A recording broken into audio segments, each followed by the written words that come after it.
Good morning, ladies and gentlemen. This is Tony Holowitz, and I want to thank you for listening to this quick tutorial on the Act Scheduler. The Act Scheduler does a few things, and I want to go over them with you. The primary reason I'd like to show people this is because you should be making an automated backup of your Act database. So in this particular example, I want you to first observe up in the top left-hand corner, the name of my database is jag underscore remote underscore 612. So it's important that you note the name of your database so you know how to navigate to it and get to it properly. I'm going to go up to Tools, and in the Tools option, there is an area down here called Act Scheduler, and I'm going to click on that. Now, I want you to notice that nothing really happened. That's because my scheduler is down below on the taskbar. It's this little orange button, orange, yellow, however you see it. If you don't see it, click on this and you might see it up in this area. But I'm going to double click on the Act Scheduler and this box pops up. Now, you'll see that for my remote database, jag underscore remote underscore 612, I know it's a really easy to remember name, but there are three things that are happening. There's something called a database sync, a backup, and maintenance.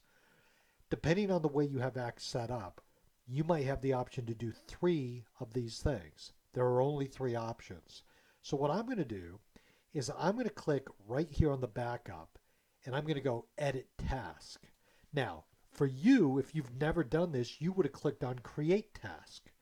When you create the task, you need to browse to where your database is located.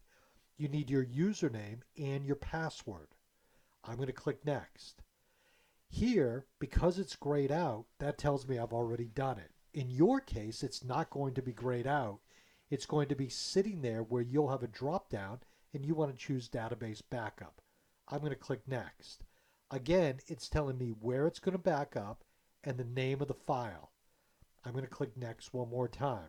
Now, here I can choose how many files I want to keep.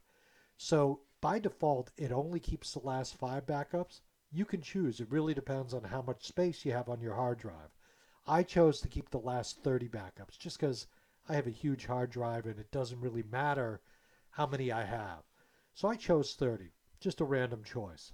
I'm going to click next. This is where it gets really interesting. Here is how you can choose how often you back up. I recommend if you're a typical Monday through Friday business, you want to do it Monday through Friday. So you choose daily, Monday through Friday, and then you choose today as the start date. And because this was already done, if I want to start this again, I would choose today. But I don't have to do this because obviously it's already going. The start time, choose a time when you know your computer is going to be on. That's actually very important when you have a laptop computer because you might not always have it powered on or if it goes into sleep mode. I'm going to click next. At this point, unfortunately, I wish they did this differently, but you can actually have an email notification go to you if something occurs. If you back this up, you can send an email notification.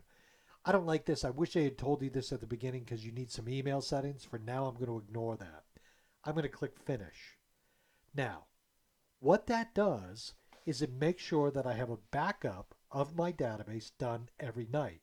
Now, just something to think about. If you have that backup put in a folder on your computer, one of the things that's going to occur is because all those backups are on your computer, if your computer dies, well, you're sort of out of luck.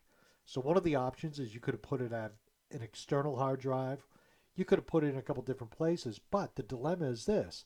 If you have a computer failure, you'll lose your ACT data if your hard drive fails because all the data was on that hard drive.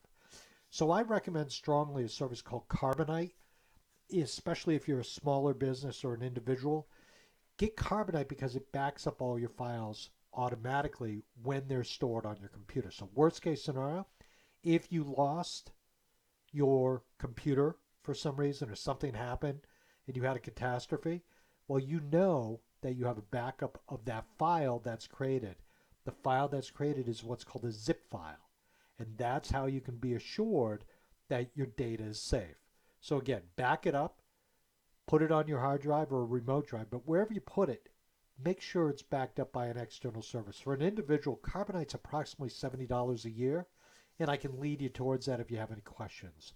I'm a big fan of it, highly recommend it. Ladies and gentlemen, you have a great day. Feel free to reach out to me if you want to learn any more about backups or remote database syncs, which you can schedule, and monthly or weekly maintenance, which you can also schedule. But get into this and let it run. Thank you very much. Have a great day.